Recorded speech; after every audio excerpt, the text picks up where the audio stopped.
Oh, sorry. I just didn't tab over. Hi. Okay, we're all here. Okay, sweet. If you hear any baby noise background, I do have a baby, so Oh, Wonderful. You hi, win. Macy. I'll show her. I'm not doing so hot, but I'll show her. She's pretty cute. Say Oh, hi, Oh, hi, oh, hi, sweetie. Mace. Macy. Whenever you're ready, Jaren.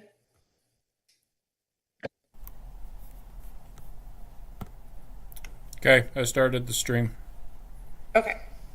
All right. I'll call this January 8th school board meeting to order. Our mission is to provide a supportive and safe learning environment where all students are encouraged and empowered to reach their educational and personal potential. I don't have a flag in my house, so we're gonna skip the pledge. Yeah.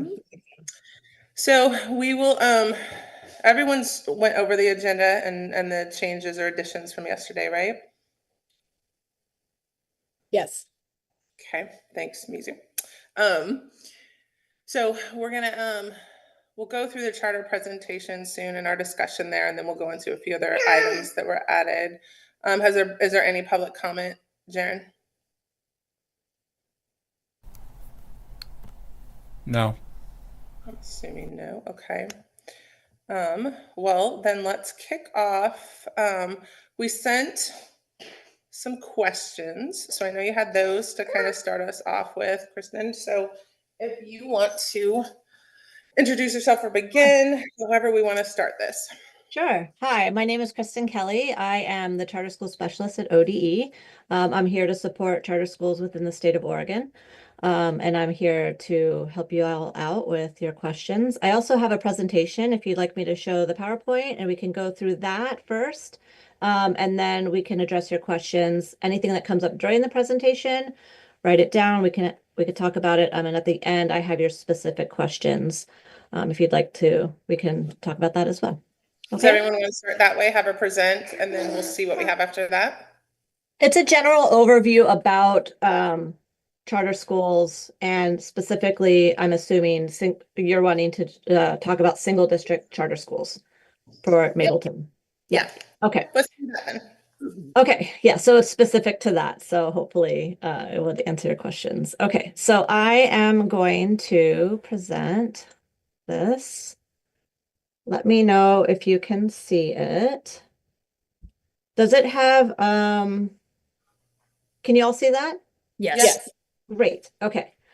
So, let me just see how I can advance it here. I have a lot of screens going on right now, y'all. Okay. So, charter schools in general serve as models and catalysts. This is the legislative intent for the state of Oregon. It is providing an alternative to the public schools. Charter schools are still public schools in the state of Oregon, but they have a little bit more freedom and flexibility and present and how they can present things. And it's actually enhancing the whole educational experience in the state of Oregon. The legislative goals are increasing student learning and achievement, a lot of increased choice, and different options for learning for students, meeting individual students' academic needs and interests, stronger working relationships, more additional accountability, and have just more innovation for schools. So charter schools versus traditional schools, the things that are similar is that they're both public schools. They're open to all students. They're non-selective. Certain laws still apply: civil rights, IDEA, due process, open meetings, etc. And the funding doesn't change. It's still per pupil funding formula with ADM and ADMW. Some things that are different, it is a school of choice. That means that you might have students that are coming in from other districts to choose to attend your school. The operation is pursuant to a charter agreement. So if you're deciding to become a charter school, you would need to come up with a charter agreement that your board and your district approves of. And you're also evaluated on outcomes written in the charter agreement. So the charter agreement is essentially your governing body piece. Single school district charters, you can convert to a charter school, but your school district has to have one school. So I know this is one of your questions. So which means that you have two schools currently, correct? You have the elementary and then you have the high school. So what would need to happen is those would need to merge into one school with one institution ID, because right now they have two separate institution IDs. It's a matter of paperwork. I won't say that it's very difficult. It is time consuming in the sense that there's a lot of paperwork and there's kind of some rebranding that would be involved. Otherwise, you can become a single district charter school with one school. All of your transportation would remain the same, your teacher qualifications, you can change your curriculum if you want. You're still eligible for grants. And the grants that you currently have in place for your school would still continue to be in place for your school. The boundaries are open, so you can, your school would then be available to students that are outside your district. I'm not sure how many currently out-of-district students you guys house at Mapleton, but you become a school of choice at this point, which is great. So this is just the statute and law, what it says. So before a public charter school can operate as a public charter school, it must A, B, and C. However, you already have schools in place and you are already operating as a public school. So you jump down to subsection B. So you would become a school in a district that is composed of only one school. So you do not need to create a nonprofit organization to operate your schools or your school.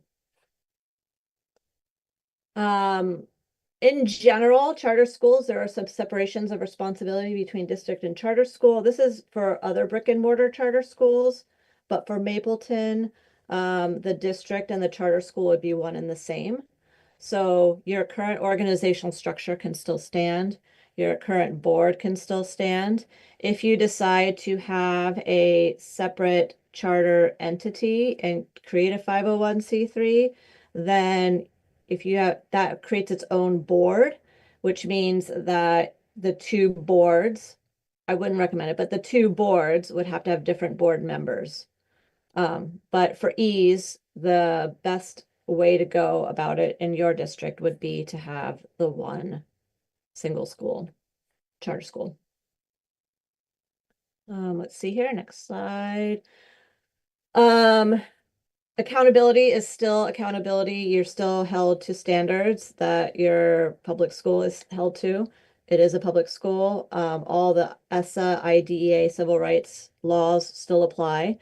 You can, if you are eligible for Title I or II, any of those provisions, that all still applies to your school. So that remains unchanged. The funding, which I know is one of your questions, it's still per pupil funding, your ADM, it's based on your ADMW. And the 80% and 95% minimum, you don't need to worry about that because you would have one school, you would get 100% of the funding, and it still comes through from the state school fund through your district, and then that's how you fund your program. But it is still based on per pupil funding. You're also eligible for grants. Like I said before, like if you have the early literacy grant, SIA grant, any of those grants, those will remain in place. And you can be eligible for other grants as well. All teachers and administrators must be licensed or registered by the TSPC, which might be a little bit different for you all too, because I'm assuming most of your teachers and your educators are licensed professionals.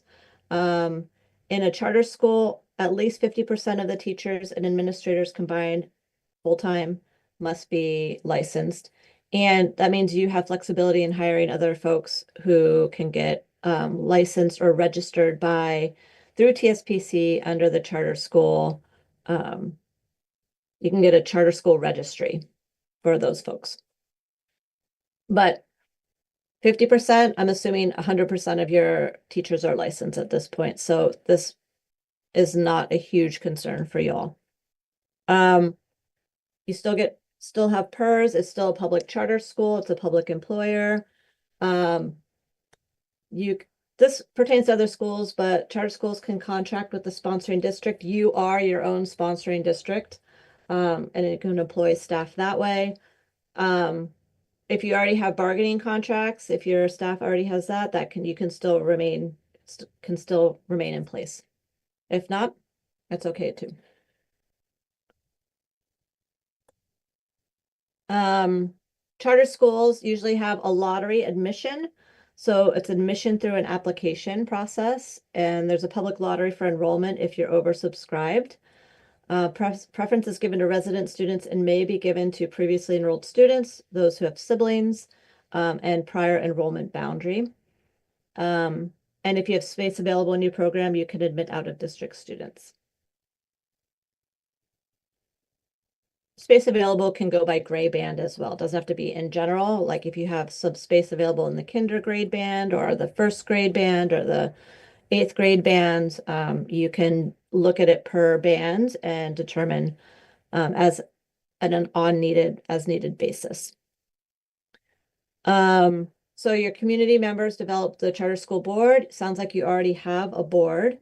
You would hold your community meetings. All of your laws still apply for public meetings and whatnot. So you'd have to identify your mission and vision as a charter school. So you'd have to think about the why behind why you're wanting to create this charter school. What is your mission and vision? You do not need to apply for 501c3 because you're already a public institution. You do need to write a proposal and go through the process to get it approved, signed, and executed. And those are the ORSs. 338.045 and 0.055 are the ORSs, the statutes that apply to public charter schools. And that's the laws that you would be following. The steps for startup would be, in your case, you would need to merge your two schools into one school. And that is, I can walk you through that process. You would need to create a charter, you'd complete a charter application, a proposal, and get community input. And then your board would need to approve it. Then you would do the chartering and you do some policy review. So I can go into those steps later, but that's essentially the steps for startup. And then this is the proposal process. It looks like a dog's breakfast, but I'll send you a hard copy and then you can like look at it more completely. But since you are your own school district and you are your own sponsor, you would work as a community to create that. And then you would follow this amazing flow chart. And I can be there to hold your hand every step of the way if that's what you choose, to get it proposed, to get the proposal approved, and you have charter contract negotiations, and then it goes to the State Board of Education for approval as well. Charter considerations, you have your governing board. Your audits are still the same, so I'm assuming you all produce audits every year for your schools. That still remains a requirement. Your teachers, your assets will be, we recommend that you keep your assets under your school district, under Mapleton. You still would be responsible for TAG, IEPs, special education services, 504s, that would remain in place as well. Because you already have the district already in place. And I think that might be, that was a very fast overview. So I appreciate your patience with that. I will go through your questions one at a time afterwards. But this is my contact info, and you can email me at any time with any questions. I know I've been in contact with Andrea. And I want to thank you all for your patience in getting a meeting on the calendar. I know it's been hard with holidays and schedules, so I appreciate y'all. And I'm going to stop sharing this. And go through your pointed questions, unless that brought up any questions for you as I went through it.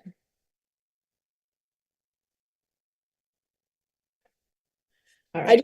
I do have one quick Yeah. one, just 'cause it was on there and it wasn't a question I'd come up with earlier. You said policy review on that list of steps. Mm. Is it, how many, like, are there a whole set of different policies that apply to charter schools in terms of like, or is it the No, policy? I mean, it's general there. So do you ascribe to OSBA policies? Yes. Yeah, so there's a whole division of OSBA that's the charter school policy people. And so it's essentially very similar to the policies you already have in place. There might be some that are specific to charter school, or you might need to revise some of your already existing policies to include like charter school language. But OSBA can help you with that. But for the most part, all of those policies, like the complaint procedures, the board governance, all those sections that have the letters, Mhm. those are all fairly pretty much the same. I think what happens with if there's another charter school that has a sponsoring district, some of the language in the policies will say, oh, this is a responsibility of the sponsoring district. Whereas your language would say it's responsible of Mapleton School District, Mhm. So it's more about semantics, I think, Mhm. at that point.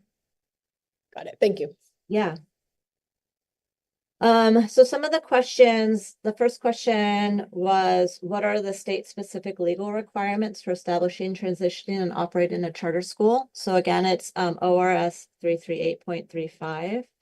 And I will put that in the chat and you can like look through that. That's going to be your guiding factors or your North Star. Let's see. Chat.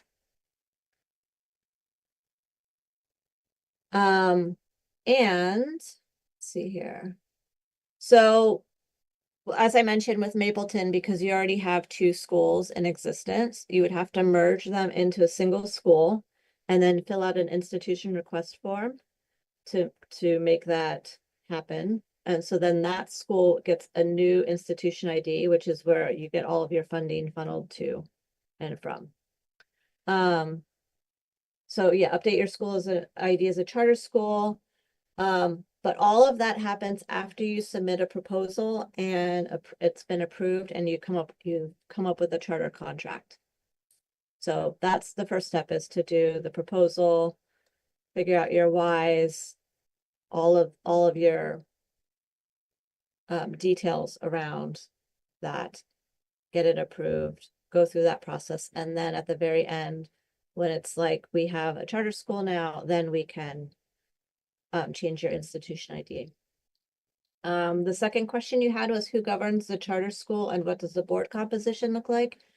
If Mapleton keeps one board, which we recommend because it's going to be the easiest for y'all, the school board and its policies govern. So you govern the school and your board policies govern the school. And then the board can maintain its same staffing and leadership if you desire. You do not need two boards. And if you have a single board, your district audit serves as the charter school audit. So charter schools are subject to audits just like district schools are. You don't have to come up with a separate charter school audit. You just submit your district audit each year. And funding works the same way as I had in that slide. They go through the district to the charter school. And it is district to the charter school, but in your case, it will go from the state to your district, which is then funds your school. And you're eligible for grants, and your grants would remain in place as well. Ask you a quick question on grant. Are there any charter specific grants I that wish. exist? Or yeah, I mean, when you say grants, you're talking about the same grants we've The always had, same but grants. It's really interesting because in the charter school world, sometimes what happens is charter schools are left out of grants because they don't meet certain criteria. And so districts sometimes are eligible for more grants than charter schools. But you can also apply for grants, obviously, outside of state grants, there's federal grants, you can apply to foundations, you can apply to any other funding sources. You can have your annual auction if that's something that you have, and you can do lots of fundraising to do that. But it sounds like, with a single district charter school, with one school, you're gonna get 100% of the funding. A lot of other charter schools need to fundraise for, because they only get like a fraction, they get like 80%. So they have to fundraise to make up that extra 20%. And then startup costs, I know that was one of your questions. There's not really any startup costs. You already have a school that's in existence. I mean, if you do decide to have two separate boards, then you would have fees associated with creating the 501c3 and the nonprofit side of things. But otherwise, if you're having the one board, not really any startup costs. It's a lot of paperwork. Yeah. And then the elephant in the room, what happens if it doesn't work, right? If like you do this, you go through all of this work, it's like so much effort and blood, sweat, and tears, and then it doesn't work. You can revert back fairly easily back to district schools. The district, so when you create your assets and all of that, the district should be the owner of the assets. So that way, when a charter school closes and they have to distribute the assets, it goes back to the sponsoring district, which you're already named as the district. So you would keep all of those assets. And then this is a tricky part. If during the course of your existence as a charter school, if you have absorbed and you have enrolled out of district students, like a significant number of out of district students, those students have to go back to their original districts, their home districts. And then you have to also submit an institution request form to change back to the two schools. So it's a lot of paperwork. But it's a lot of, I think, then you'd have to do some more rebranding. I mean, you're going to have to do some rebranding anyway if you're going to become a single district charter school. So then you'd have to reverse engineer the rebranding on the other end of things if you decide to go back. Mizu, you had a question? I do. Yeah, thanks. Just going back to the funding question and how they differ. We passed a capital improvement bond, a number of years ago, and I seem to remember at the time that if looking into it and if we had been charter, we wouldn't have been eligible to do that because it's tax based and we wouldn't be sort of a geographic district in the same way. Is that still true? And that's a really good question. I'll have to find out and get back to you on that one because I'm not sure about bond funding and how that works. Because often bond funding is for districts at large and not necessarily like the individual schools. But I don't want to give you misinformation. I'm going to find out the answer to that and then email y'all. That would be great. And also because we do have an active bond that we are paying on, and I'm Jaren, you can, more, I mean, maybe I'm misspeaking, I don't know, but like would this, would that cause any complications? Okay, it's a great question. Okay. Let me ask my folks on my team. You currently have a bond right now? Mhm. Yeah, okay.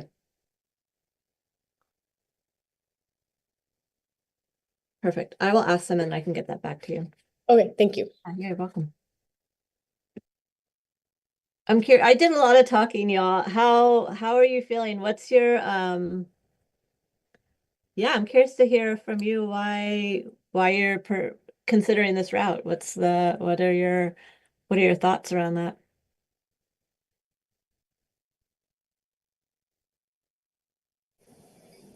I know people that approached me, so I don't know if someone has a better explanation to her as to why we dove into this.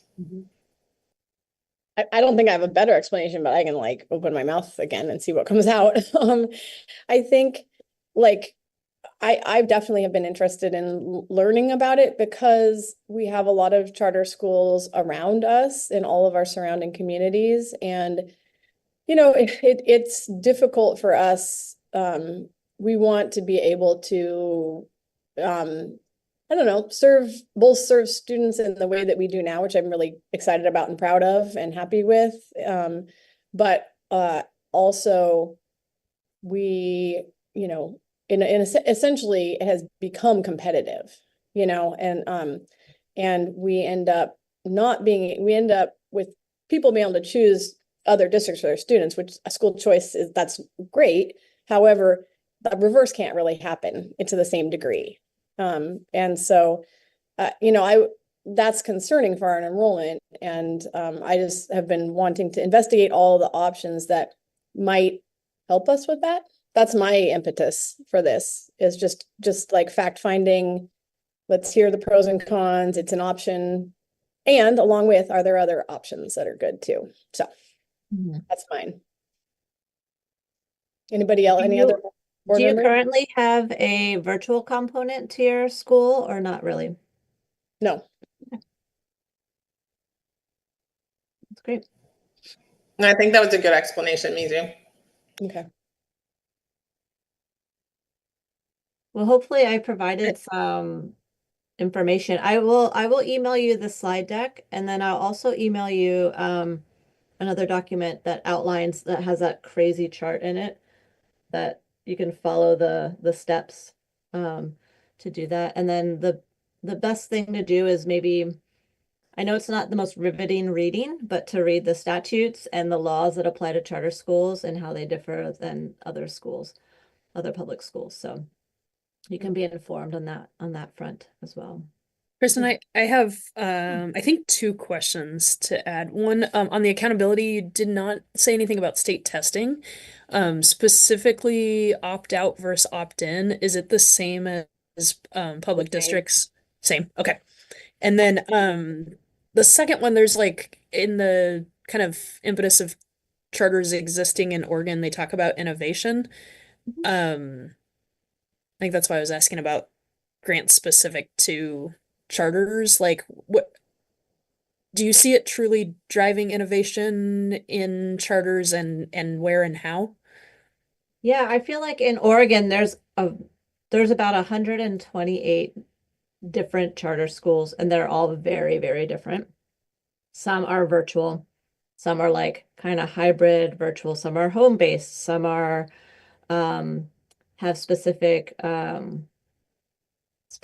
like core things that they do, like they're STEAM or STEM related, or they are serving different populations, right? They're like bilingual, or I feel like the innovation comes more in the sense of like how they're serving the students and why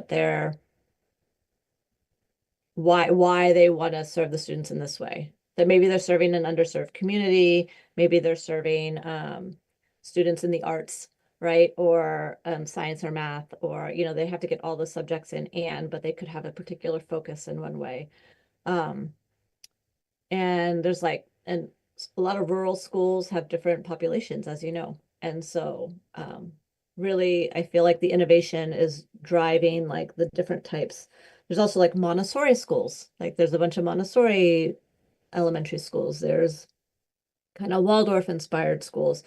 There's a lot of innovation in the sense of charter schools are like kind of nebulous. It's like this wonderful world where they can offer these things that public schools don't that public schools are kind of restricted to certain like curriculums or certain ways of being. And charter schools can exist in this other gray-based reality that's not necessarily black and white. And they can offer creative ways to deliver their curriculum, and things like that. So it's I would encourage you actually to, on our website, there is a list of charter schools in the state of Oregon. I can also email you a list of the single district charter schools across the state of Oregon. And that might be a good idea for you to reach out to them and ask about their journey and like how it went for them, what they're doing that's innovative and different, how many years in have you been doing this, and what are the opportunities, what are the challenges, the strengths, the pros and the cons, and that might give you a better idea. A lot of the single district schools are also rural as Mhm. well. So, and they're all across the state. So that might give you a better idea of like boots on the ground. What is the reality of it? Yeah, because I think we know the most local ones, but I think it'd be great to know the Would list. you have Suslaw? Well, they're not single district Oh, they're charter. not single district, but they're like around you all, right? Yeah, yeah. So they're sponsoring a new charter next starting next year, but then Triangle Lake is a single district charter on the other side of us, and Okay. then Mackenzie is in the in the county, and then I think Eddyville and Reedsport are those Yep, both that makes single sense. district Mhm. charters are in our like sports leagues. Yeah, I think yeah. those are the ones where I might be leaving somebody out. It did pop in my mind grant wise, and mine's a minuscule version of like anything that you would be working towards or looking for, Sue. But when I had reached out, I work at a charter high school in the Fern Ridge School District, Kristen, and Okay. when we reached out for a grant, it was, we just want to add like washer dryer service for our demographic of students, those things. It was the one that you really liked, Mary, Red Barn, Red, whatever that one was. Roundhouse. Roundhouse. Roundhouse, yes. We didn't qualify because we were a charter. They would have Mm, loved it. But we were a charter, so we weren't eligible. yeah. It's hard. I think I guess I'm going to go on the record for saying I think charters are very scrappy, right? They really work hard and you generally have less resources and they work hard to just try to like get as much funding as possible from as many different sources as possible. Um, I think that's specifically true for the charters that don't receive 100% of the state school fund money. But yeah, some grants will have restrictions as to who can apply for them.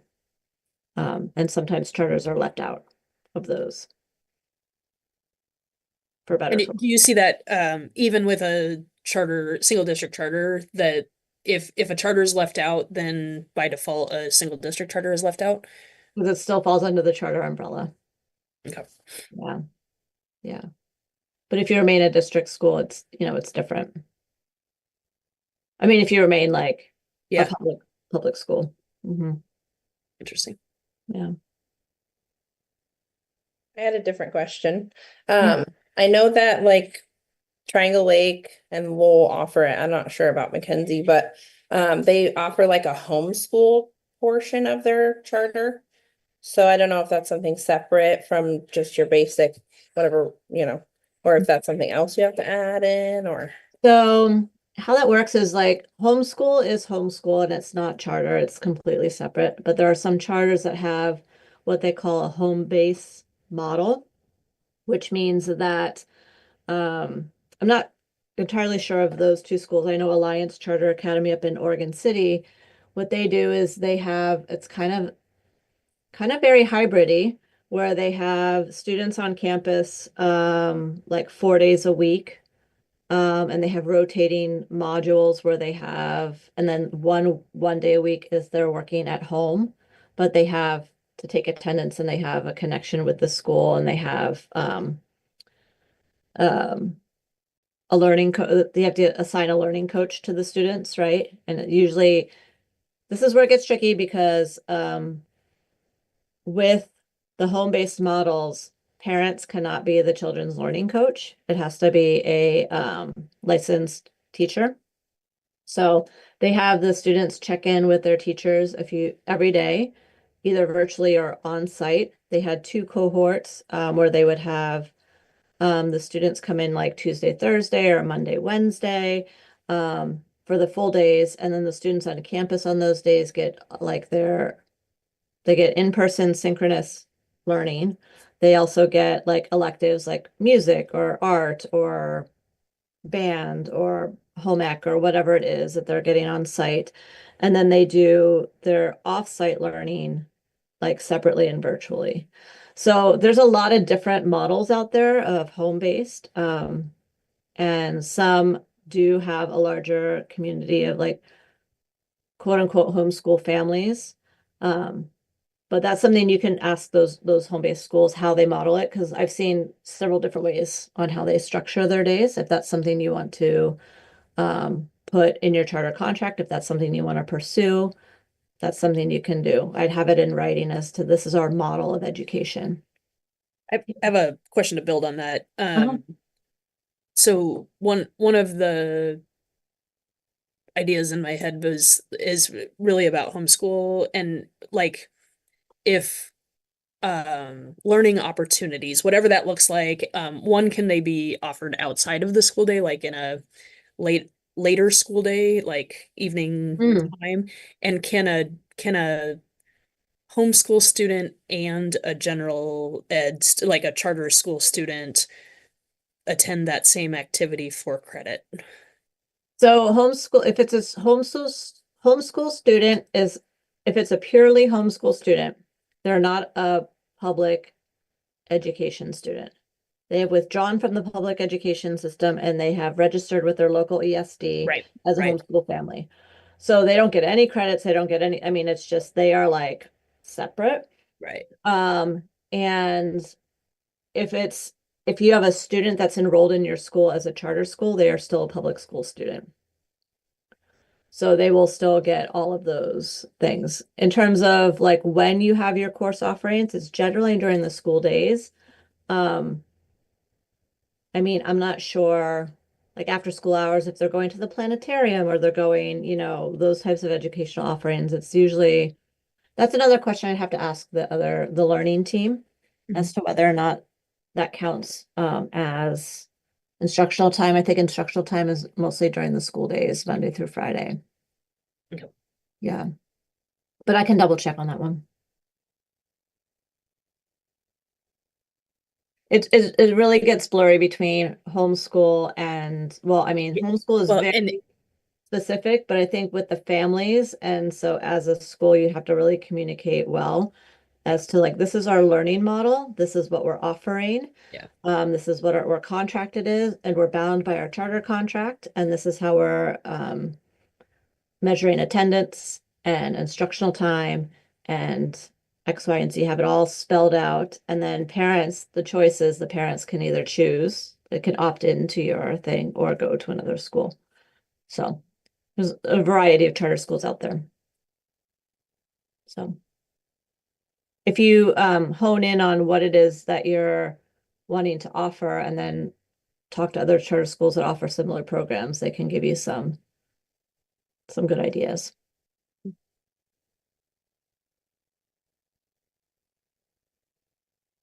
Are there any other questions? These are all. Oh, sorry, go ahead, Mizu. No, you go for it. Because, yeah, This might be a really stupid question, but like say No stupid questions. you live in Mapleton Mhm. and Mapleton School is a charter school, but you decide you want to attend Law. How does Mapleton still have to give allowance to Law to take that kid, or with it being a charter?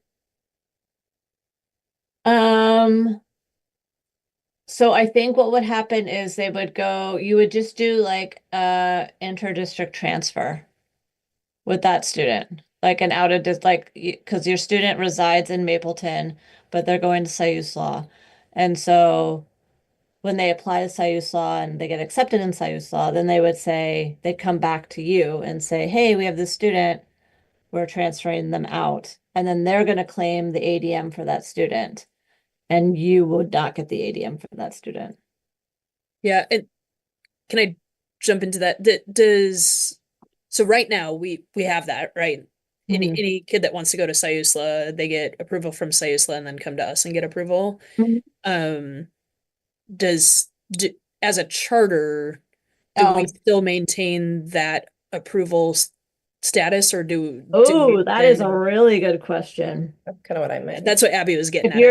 you're Yeah. transitioning from a district to a single school district charter, I want to think that you do, but that's another question I'm going to ask and get an answer for you. and does it matter if the charter, like that, it wouldn't, if you were transferring into a different charter, if you're like, if Sayusla was fully charter and then you wouldn't need it on either end, right? Say that again, sorry. If you were between two charter schools, you would not need any sort of interdistrict transfer agreement. No, Right. no, exactly. I think you just like release the student. Yeah, okay. Yeah.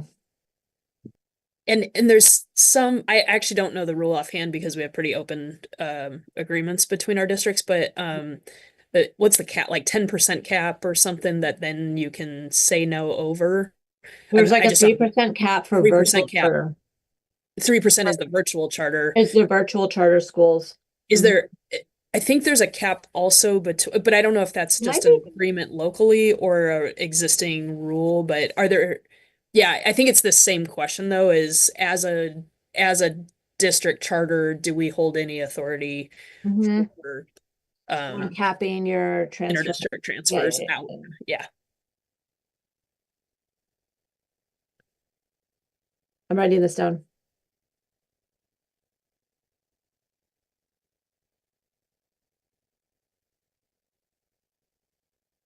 Yeah, I Those are mean, good that was a great questions. question. That's a really good question. I will check. I will look into that on you or for you.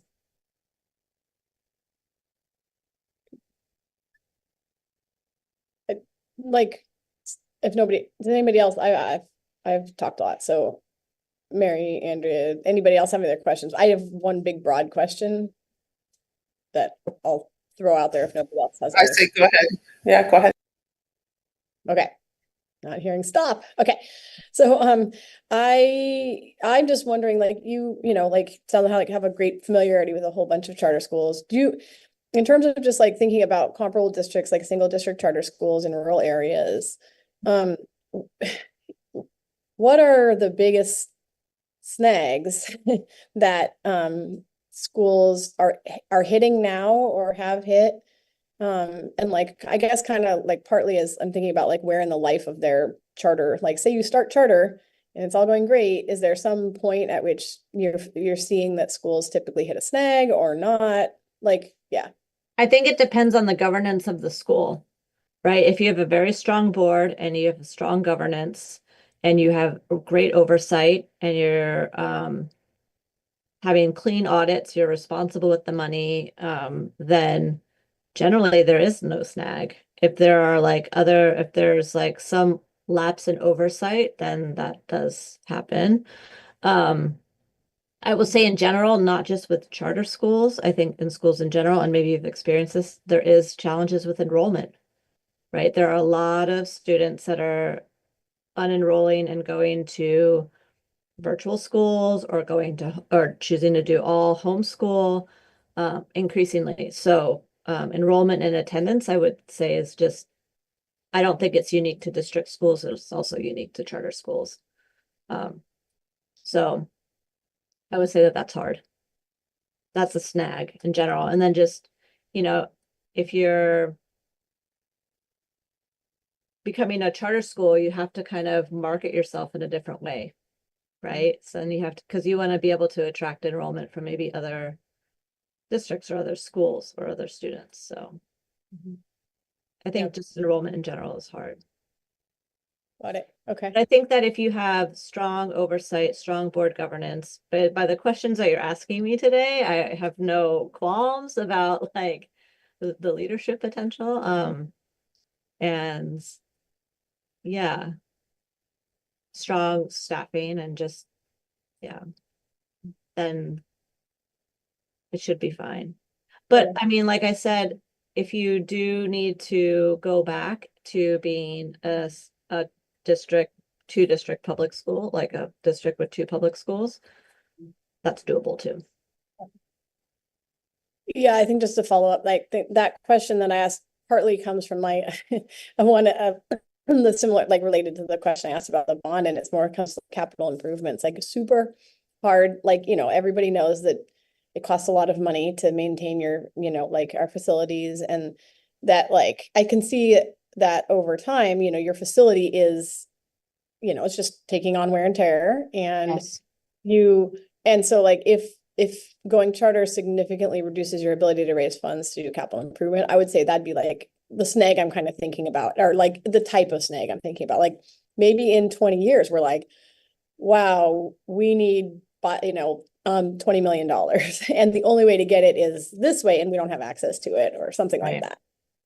So, Which goes back to your bond funding and questions. So I'm gonna like do a deep dive in that and get you some good answers so you can have an informed decision.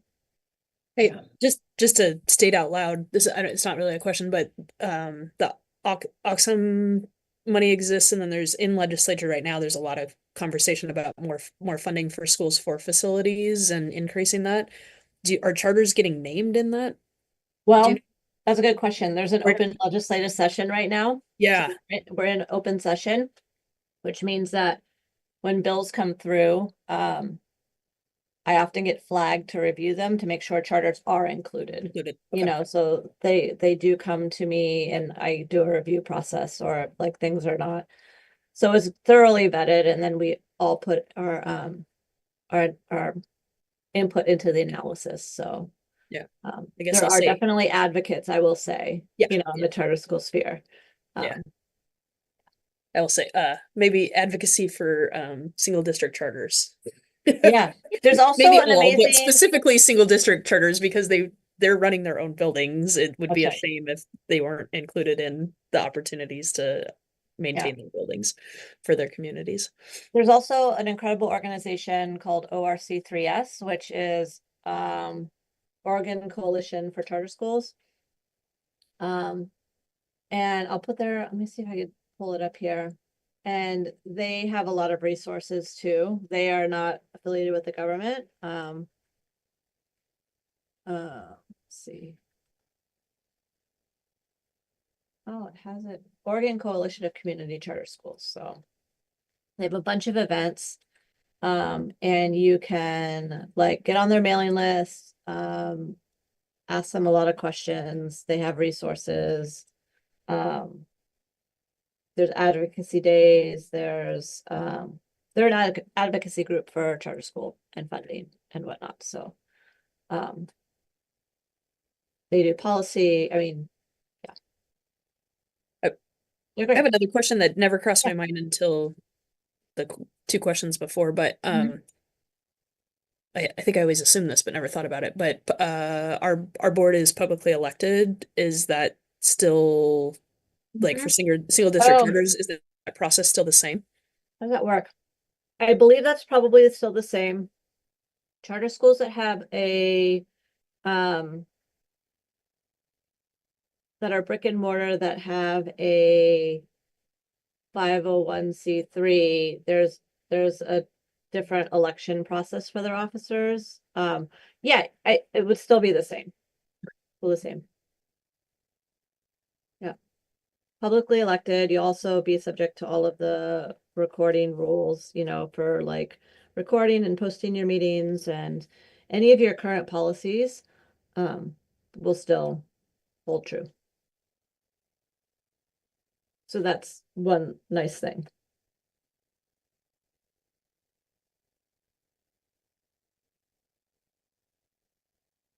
okay. So sorry, I know this No, sounds go for it. That's what I'm here for. Yeah, and you've done a great job providing us a lot of information. You're like a charter school advocate, where like, I guess looking now, you probably have lots of conversations with people who are like, questioning charter schools too. Like, I guess I'm kind of wondering what questions should we be asking you about charter schools so that like, to try and get us all the information that really lets us critically like think about this decision. Are there? Are you meaning like what are cons type of thing? Why not do it? Yeah. Is that yeah. an okay question? Exactly. Yeah. Yeah. I mean, it's a good question. It's a lot of work. I Mhm. think the big drawback is you have to really think about your capacity as a board, as the governing body, as your community. Like somebody's going to need to be writing up all of these proposals, all of these charter contracts, doing all of this legwork. Sometimes it's easier to just keep the status quo, or just keep going as you are. But you're asking the good questions. And so, I think that's one big drawback for people is that they find out how much work it is actually, and then they're just like, oh, I don't know if this is what we can do this right now. None of us have capacity. We're all volunteer. We all have full-time jobs outside. We're all, um, this is going to take up, X amount of our time. Um, Cons, I mean, it's not for the faint of heart running a charter school, right? I mean, I think public education in general is not for the faint of heart. But yeah, it's a lot of time, effort, and like dedication and very much heart-centered work. Um, and the challenges still remain if you have trouble staffing your program, if you have trouble with enrollment. I mean, those are all still going to exist. I think converting from a single district charter school, I think converting from what you have, right, to a single district charter school is a lot easier than starting from scratch. You already have a lot of stuff in place. You have a lot of infrastructure in place. You have a lot of knowledge. You have a lot of historical data. Um, I think you're in a very different position than somebody who I consult with who is, just a group of parents that are interested in starting a school. So both avenues require a lot of time and energy. And money. It all involves money, right? Like you said, the aging buildings and the, PERS rates increased, right? So there's like staffing and just all of that type of stuff. But it's really like a mission of the heart, I think, if I'm allowed to say that as an ODE, it's really, we're just here to serve the students. And like what I'm hearing from you all is like, you want to be able to serve as many students as possible, even from outside your boundaries, right? Because what you believe in, what you offer, and you really like, you want to share that and it's valuable. So, Um, yeah. so I've been really quiet, but it's because like all of the questions that were sent in were mine. So I had a lot, but I kind of front loaded the conversation with that. So I anyway, appreciated it, Mary. I only added one of Susan there, so it was perfect. yay. So, and I felt really bad, Andrea, because you'd like asked for questions and then you reminded us, and I was like, oh my gosh, I did not do any of the work. So I actually thought I was being, anyway. We were all in the same boat. It's okay. We didn't know what questions we had until we didn't know what questions we had. So. And then all of you were asking such great questions. I just didn't want you to all think like I wasn't engaged or something. But you were talking about it takes a lot of time and work and stuff. And I actually had a genuine logistical question, like if it is something that was that after we'd have to talk to the community and even see if that's something that makes sense for our district to pursue. Like what is an average timeline for process? Like if we say yes, we're gonna go, like how long does it take generally to like draft a proposal and create that charter? And like so when we would say we're gonna be charter by like when we say go, like Yeah. what would happen? And then you just took my one good question, Mary. Dang it. That was what I was just getting ready to ask. Your timeline would be significantly less than somebody who's starting from scratch, so I will say that. I'd have to consult that chart and see, because there's like certain time restrictions on the chart that say like when a district receives a proposal, they have 30 days to like respond. And then so I mean, if your goal is to like have this all done by the fall, it's probably doable, but you need to start now. Right. If you want to think about it like a year from now, entirely doable. Right. I'll get you that chart. It has like all of like the timestamps on certain things that are required. It depends on how efficient your board is, how much your community engagement is, your community, like, you're going to have like listening sessions with your community and you're going to have, a dialogue. and so you can make informed decisions around that. Um, but yeah, and if your board averages meetings once a month, you might have to have meetings like twice a month, depending on like different parts of the process, just in order to get things moving and like, have some additional meetings to make it go. And then once ODE gets, I can like say ODE's timeline once we get like all of the paperwork and things like that. We have our meetings once a month that review new charters and things like that. So we just do on our end. It's fairly efficient. You're not going to wait a year, to get a new institution ID.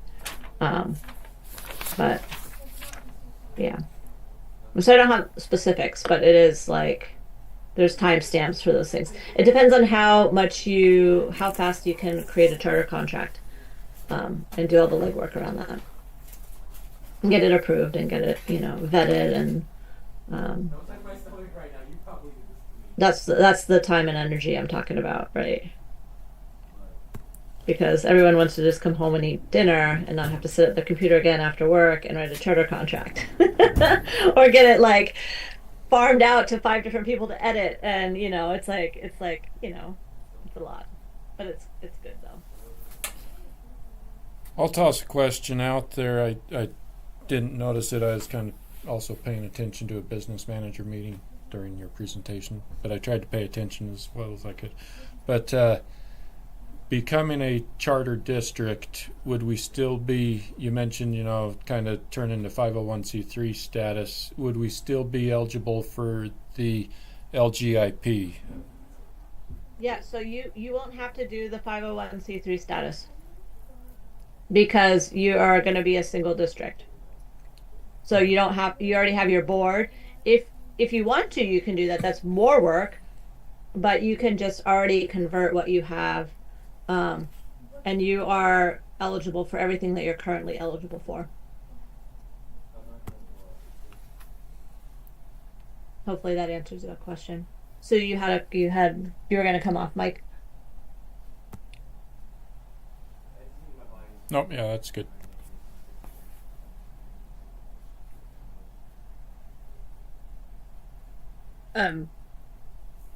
Because in terms of logistics, if we were to go that direction, yeah, it's kind of that weird spot where the district is asking themselves for permission, right, in that process. Am I right? Okay, so in terms of like,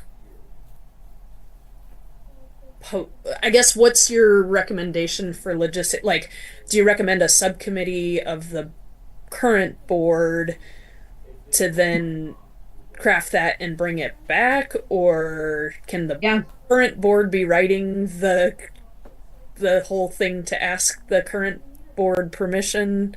It's a funky spot in terms of just transparency and authority. Like, what have you seen that works? Yeah, it's very weird because you have to provide your own accountability. You're going to be asking yourself permission for a lot of things, right?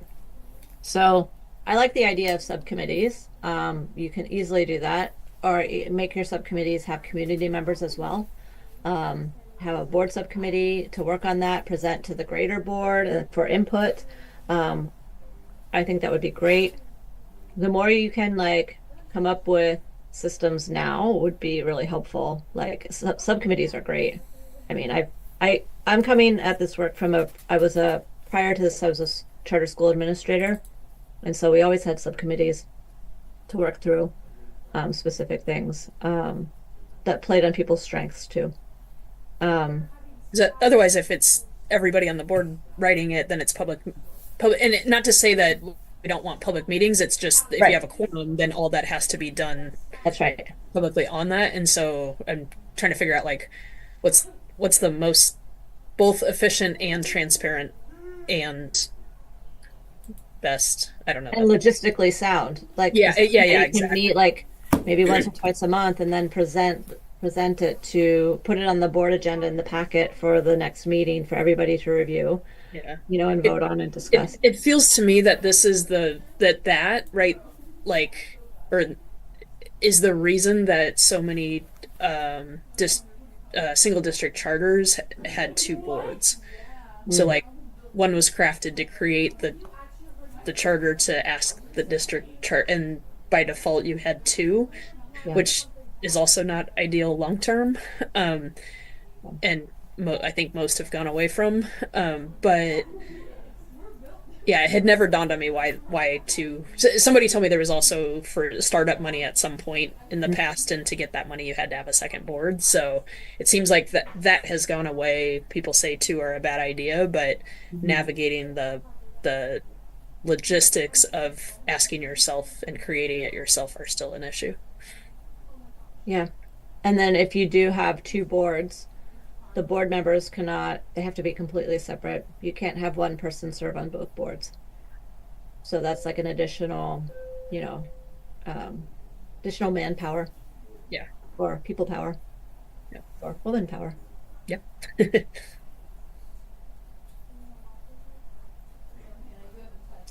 Yeah, subcommittees are a great idea. And organizing like town halls or listening sessions, and communication is going to be key with your community, with your because your community are your stakeholders, right? They're the ones that are investing in your school, and you're serving them. So, and yeah, just be as transparent as possible as a board, and just have really good sound practices. And then I don't think you can go wrong, really. And also partner with OSBA. OSBA is a huge wealth of information. And so they have charter school support there. Kristen Miles at OSBA is a charter school person. You can consult with legal counsel as well. And those people can help you. But OSBA is really great for supporting boards. Yeah. I have to hop off. I'm sorry. Nice meeting you. Wonderful meeting you. Thank you for all your wonderful information. Anytime. Yeah. And the rest of you, looking forward to more discussion. Bye, Mary.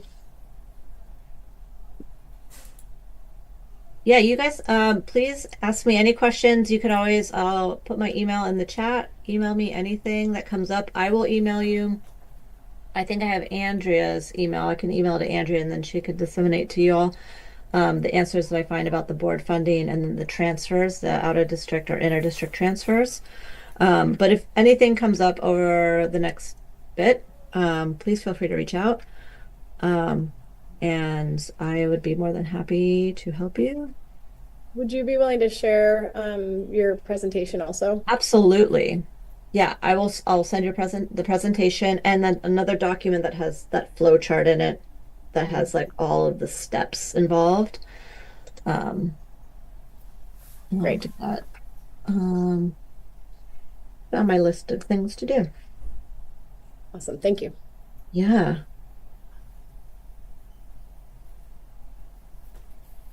Yeah, we could, then Michelle could see that presentation too. And I was thinking it contains a lot, like if we're talking to, sort of just like asking public staff or public or anybody about this, they'll have a lot of the same questions that we did. That presentation contains a lot of information that can help us answer those and refer to, it refers to have something to refer to. So Absolutely. And if there's anything in there that, yeah, like I said, that needs more clarification, just email me. And if I don't know, I'll get the answer for you. awesome. Appreciate that. I appreciate everybody taking time out of their lunch hour to meet. So, You as Thank well. you, Thanks. Kristen. Yes. Yeah. Yeah. Thank you so much. you're welcome. I'm Thank gonna head you. out. Bye. Bye. Oh, I have to sign a new host. Who wants to be the host? You can make Sue? if that's helpful. Yeah. Done. You're the first person on the list.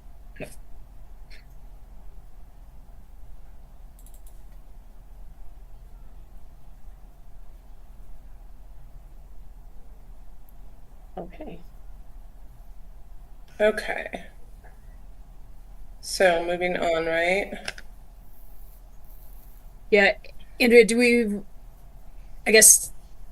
mean, we talk about this offline, but I think follow up from this, do we want to have any discussion here or put that as a discussion item on the next meeting? Doesn't matter to me. That's what I was just going to ask is do we want to wrap around on this a little bit or move on? I mean, I have a couple like just kind of follow up things that like come to mind immediately. Like that was great because I now feel like I have, a framework to hang questions on, kind of other additional questions, and really specifically like I know Jaren came in with one good question, but like I'm very curious from the business manager world about, like what that change how that would look different, how that like all the finances would look similar or different as a charter, and like just any concerns that Jaren has about making changes or not. So that, and then there was one more, but I can't remember right now.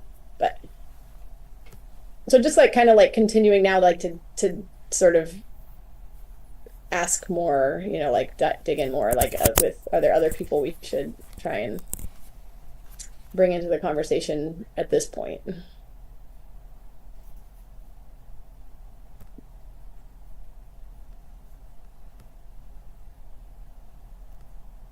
And I'm not meaning to answer questions right now necessarily. I'm just thinking that like trying to capture the, hey, what are we like, what do we still need a lot information on?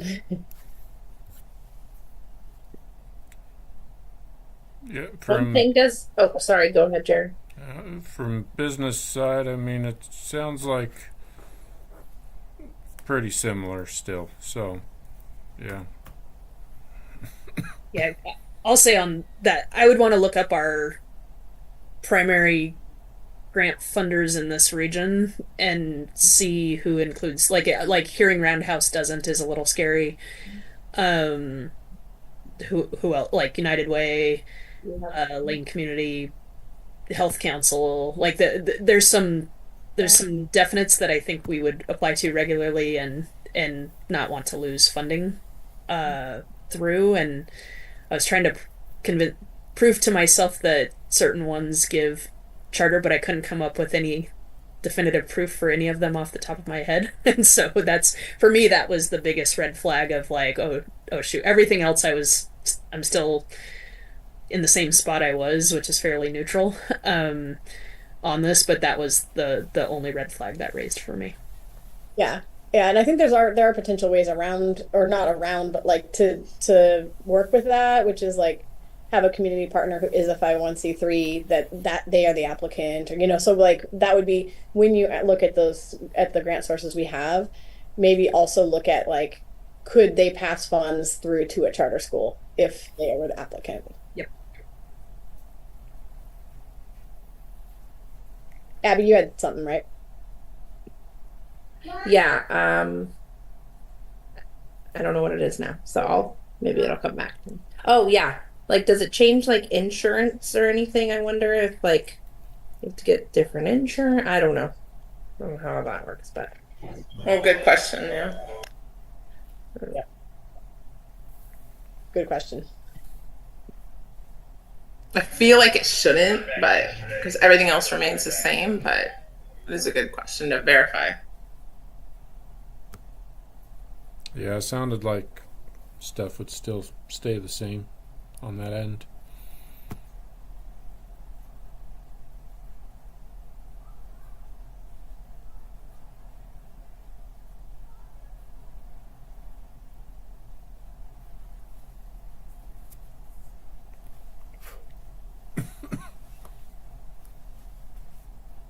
So it seems like we might want to wait to have more discussion because we're now missing, two board members, not just one. And so, but like maybe if any of us who, and maybe Michelle, when she watches this, can just like, we can push questions out to specific people and get information back so that when we schedule the next discussion on it, we have those answers also.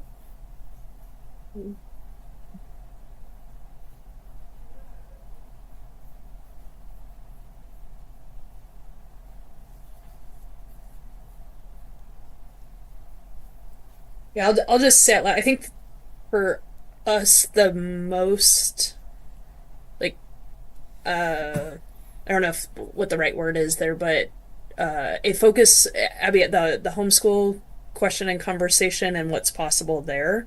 I'd love to connect with you and kind of throw some ideas around because I think there's potential for maybe some pretty innovative connections and then being able to say, are these even allowable kind of thing, but kind of getting input of what homeschool communities might be looking for in connection with a charter school that has flexible programming, but alongside a non-homeschool. And I know when we said homeschool to her, it's like, no, that's right. The schools that serve the homeschool community aren't, those students aren't actually homeschool students anymore, I guess, Yeah. is the Yeah, they are there. It is like a home-based title, and that's why I don't Home-based. know. And who Yeah. knows, maybe inside of this, we see that like it converts a bit to that or something, or there would be that option. I don't know. Yeah, Who knows? that's helpful language. I think home based versus homeschool. But is there a home based opportunity that would be interesting and a want from our homeschool community as a connection or opportunity. So I think I have a few ideas in my head, and I have no clue if any of them would even be allowable at a public school level. But certainly willing to throw ideas around, see if if those ideas are interesting or others that arise, then call and say, are these even allowable? Yeah, and I know like 4 people off the top of my head that go to the Lowell. Okay. So I know that whatever they're doing is super. I mean, people are driving from Florence to Lowell once a week. So Okay. In there. whatever they're doing is sought after, and to some extent. So Yeah.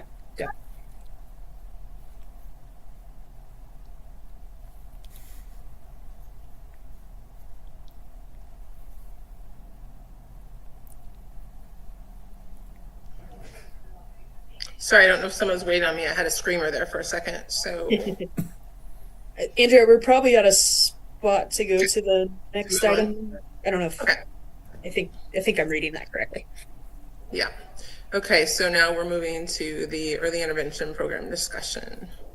Yeah, I just wanted to share I think I gave some updates on just logistics of staffing at the kinder level and stuff, but Jaron and I have met multiple times over the last month to look at the possibility of a early intervention, and the early learning means multiple things in the public school system, and so just for clarity, like the early literacy grant is looking at K2, but when I say early learning, we're talking more like or early interventions, birth to 8 in the long run. But both looking at capacity building currently with high needs behavior, social, emotional, and just developmental needs that we're seeing at pre-K through second grade over the last 3 years, maybe even further, and building our capacity to intervene early with and when I say intervene, also to partner and work with families and children and connect with them as young as possible so that families have opportunities to connect with each other, to connect with educators, and to connect with each other as families, and to get access to wraparound resources that many times we're finding they're not connected to, and then we're navigating getting connection to services at pre-K, kinder, first, second grade, that later we're the family is learning, oh, we could have gotten XYZ starting at much younger age. And so just big picture, a lot of things. Jaron and I have met, like I said, many times, looking at budget. We're at a conservative level, breaking even right now. Um, uh, I'll let him pipe in and share a little more with specifics. But we feel like confident that we can add this position even with high costs of this year with serving the same students. And have been reaching out to different organizations, including United Way, to get increased funding for this exact focus, early birth to 8 years old. And it's a big focus across the state and locally, is that age group, and I feel it would position us there. I feel there's a sustainability model, both through just grant funding and commitment and focus to serving students that age with these needs, especially in rural areas. And then also, we have not pursued Medicaid funding yet, but I've been learning. I've been meeting with people to learn about that, and think there's an avenue to get some cost reimbursement now and future in that area. So, kind of babbling some, but trying to hit all the big points. But I didn't want. It's one of those spots I did. Oh, I know why I wanted. What else I wanted to say, that across the state, a lot of districts, big and small, are in a kind of conversations about lack and needing to cut. And so when there's an opportunity to add right now, kind of feel like I sit in these meetings and I'm like, what am I missing? We have the money to do this. We have the need to do this. We should do this. And then you hear the kind of conversations about other districts not being in the same position. And so, and perspective is reality, right? If we're talking about public education like that across the board, I don't want us to be perceived as overspending or just throwing money around. And so I wanted to make this a public discussion to really be transparent and honest about where we're at, and get any input from you all about capacity and willingness to kind of move forward with this area of both a position, but thinking programmatically about expanding that as a service to our community.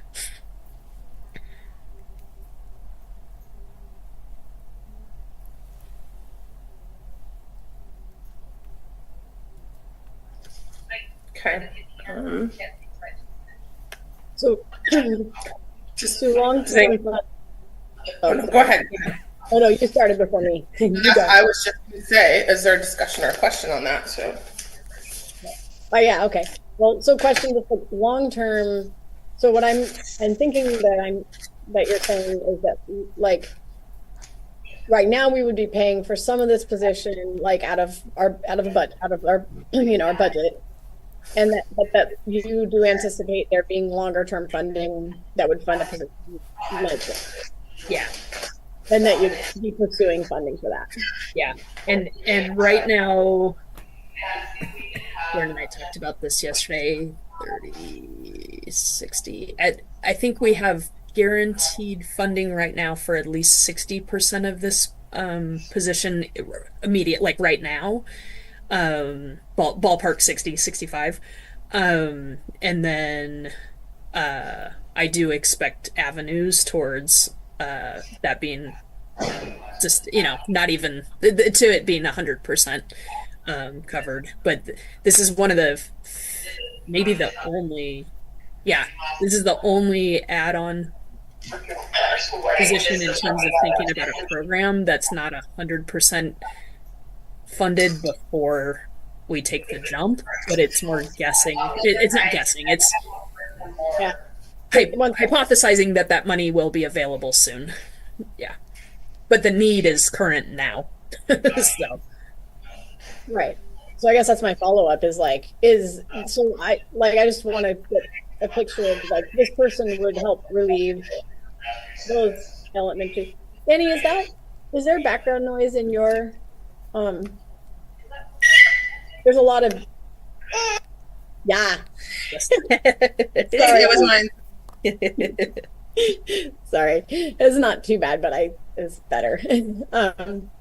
So is there, so this would actually like help, this would help staff, like those grades, the K2 basically really, and make that an easier, just like more, I don't know how to put it, but like this would help relieve that, the Yes. stress of the, Big all right. all caps, yes.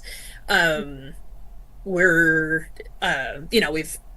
we have quite a few one-to-ones. We've been getting trained. We've been doing all these things. We are staffing wise, we're a half position short right now, and anytime somebody's out, we're still in scramble mode. And so this will bring we're almost there, and I feel like this is the piece that would bring stability and capacity at the same time, capacity building at the same time, versus fixing something short term. Almost, every fix we've done is almost, it's made it a little better for a while, and then we're back in that spot of needing more, and some of that staffing issues, some of that's, there's different related pieces to that.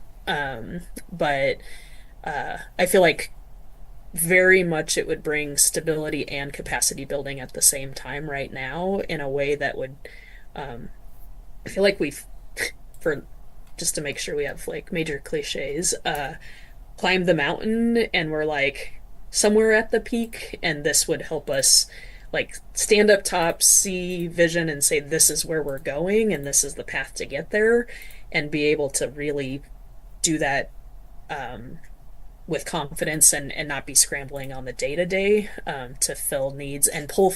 What's happening right now, just full disclosure, when we have a staffing need unfilled, we have to pull from some other programming to meet that. This has to be the priority staffing, and then it means some other program is not building in the same way or serving in the same way that it should be on that day. And so we're not just lacking stability at K, pre-K 2. It's also everywhere else we pull from in those moments. Got it.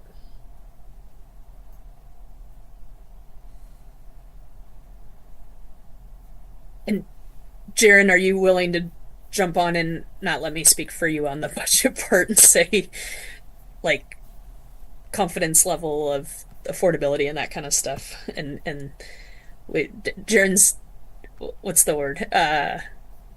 He's awesome at what he does and is humble and quiet about it sometimes. But yesterday we talked and we both kind of laughed and said, business manager is doing a really good job. So, yeah, but anything you want to add to our conversations or from our conversations?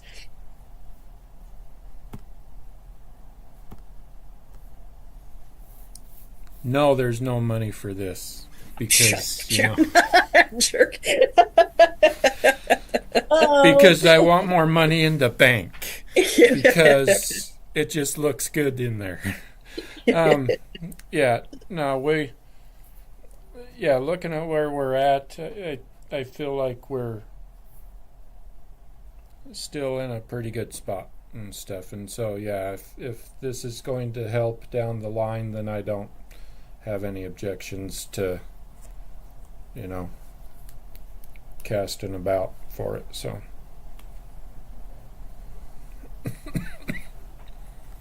Cool.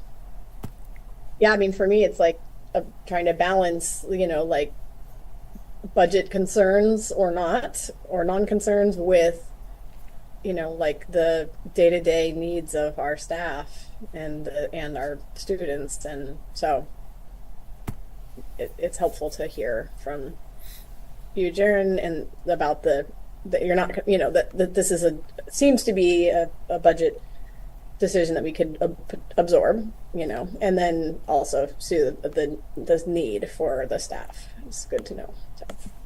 Yeah. And for me, just knowing there's multiple avenues of sustained funding separate from our general fund, for me, that's the, like, decider, like in my own head. And I've been pretty conservative. I go in and ask Jaren the same question like once a week, and we land on yes, this makes sense, but then I walk away and don't do it. And so that's given us opportunity to dig further and define further, which has been great. And I do think we're at the moment now that makes sense. But I have definitely been very slow moving and conservative on this particular one.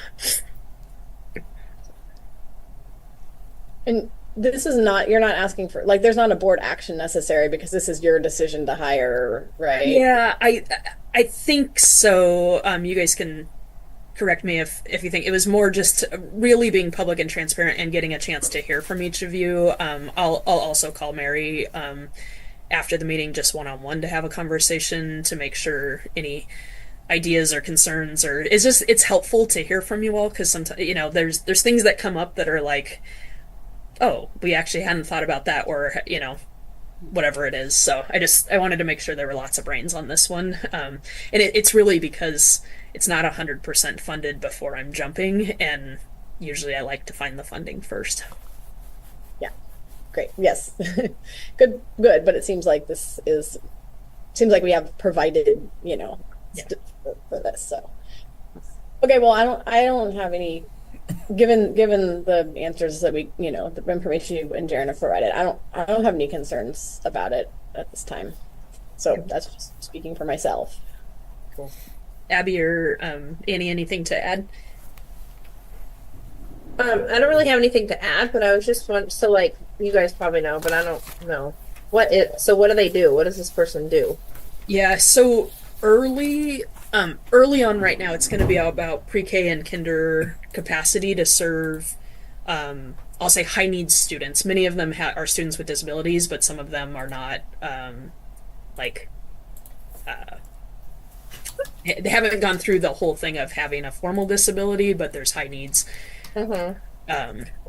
Each one is different, right? Yeah. And so building our own capacity for programming at Mapleton and meeting the needs of students in our various settings, and then that'll expand. So also United Way has a parenting, I just submitted for it, I think it's called Parenting Education or Parenting Connections or something, grant out, and so this person would be connecting with families in that age range to bring in and do sometimes parenting specific one-on-one and or groups, curriculum connected to like often the people we're looking for are trained in these right leading parent groups. That's not my background.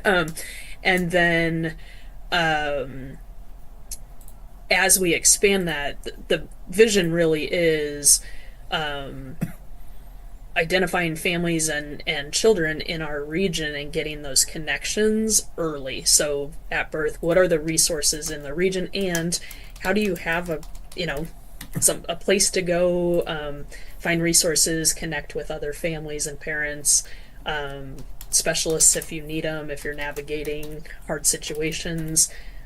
We have resources to connect you to, those kind of things. So they would be coordinating the services for that, starting as direct provider, but then as they grow that program out, other people would be connecting to that. In order for that to expand, there's things like community health worker models and those types of things, non-traditional workers that could be part of this. All that would have to be sustained funding inside of there. And then my hope is also that it becomes a opportunity for older students to get experience working with our youngest students, so that they're in, if that's a career they want to go into, that there's a pipeline for that. So it could get different and bigger than that, but vision wise, it's really instead of waiting until preschool to meet us, how do you meet us really early and make sure that all those resources you're connected to, because so many of our families are not until much later. Nothing like nipping it in the butt. That's the goal, is to get proactive. So But like in the short term, like this person would actually be like in working with those students so that right now, yeah, exactly, building our capacity here. And so, and internally we've talked about, right, we're not going to go search for babies right now, and provide that's not going to be our priority early, but each, over time, as we strengthen one part, then we'll expand to the next kind of age group until we're looking at birth to 8. Okay, cool.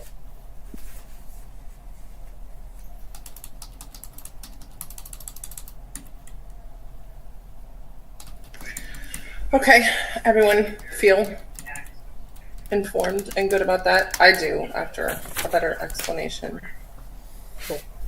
Yeah, and if you think of anything else or see, especially if you see a funding opportunity come across somewhere, or even an idea of like you're talking to a young parent who is like, I wish da da da da da, shoot those things our way, because that's literally what we're trying to develop, is something to meet those needs. So, I'm sure the teachers appreciate the effort for that too. I hope so. Yeah. And it's always scary, because that's what I think about is dollar-wise, because I was already scared with everything we did and everything we've spent, even just staffing-wise, right, and payroll, and it's scary, and so it's scary to do this for me, but especially having worked on the other side of it, and being in the trenches of that, then help is needed for the district, so. And long term, those, right, if we intervene early, those costs go way down, and we don't get surprise costs. I think that some of it this year is by not being connected since before, not before birth, since Well, we get better and more young. efficient at it, and so Yeah. we don't need these emergency situations. Yeah, and the student could still move in, right? A family could still move in right at kinder or some other grade that is a surprise, but I think we'll be in a spot to really be able to serve every single student with this approach. So Yeah. I'm excited for that capacity building. Okay, so I guess action items, right? Yeah. The vote on the hire of Danielle Walk and Amanda Franklin. Yeah. And the thing I'll add there, we do have a resignation of Savannah I think I'm going to say her last name wrong. I think it's Sturgill.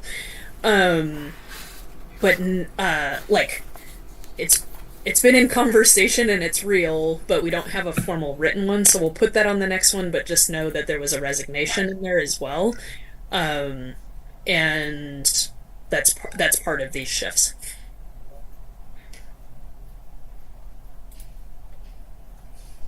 Okay, so I will entertain a motion. I move we approve 6.1, hiring EA of Danielle Walk and Amanda Franklin. All right. All those in favor? Abby? Aye. Me too. Yes. And Andrea's a yes turn.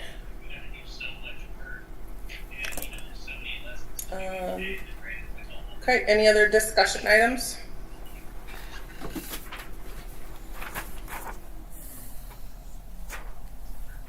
Well, I don't hear any. I don't have any. Nothing, Mizu and Abby? You don't have anything else to do? Not from Mizu, no. No, I don't think so. And you gave us a pretty good explanation yesterday, so I don't know that you have anything else to. No. Okay. Jaren, no other comments?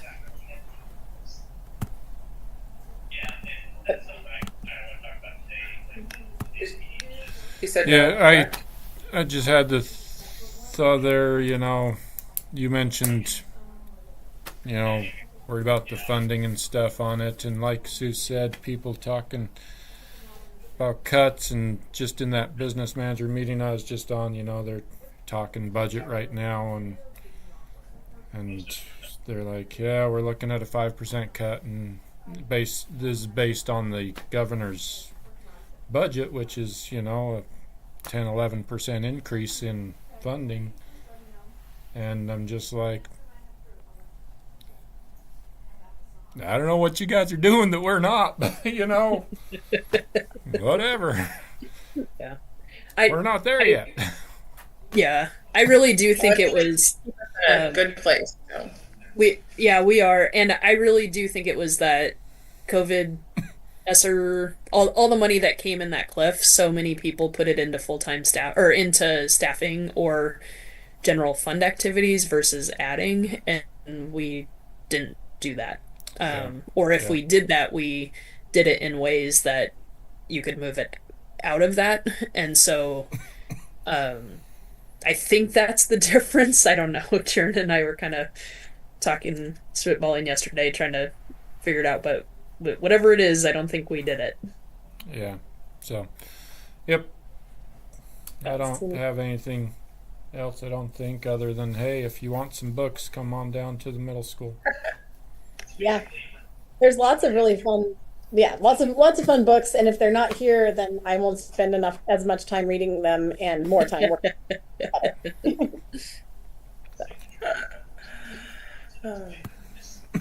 Okay.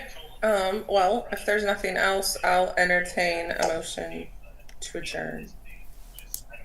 I move that we adjourn. Second. And we all agree, I assume. Yes. Annie, Okay. Willa really wants to see you and Macy. Well, she ain't gonna see me because I was sick all night. Oh no. Look, So Oh, there you go. There you go, guys. There's your cute little girly faces to end the meeting. love it. Love it. That's a great way to end a meeting. Have the kids on. All right. Well, thanks everyone for meeting and going over that. I'm glad we finally nailed it down. Even though Michelle wasn't here, she can check it all out. So. Mama.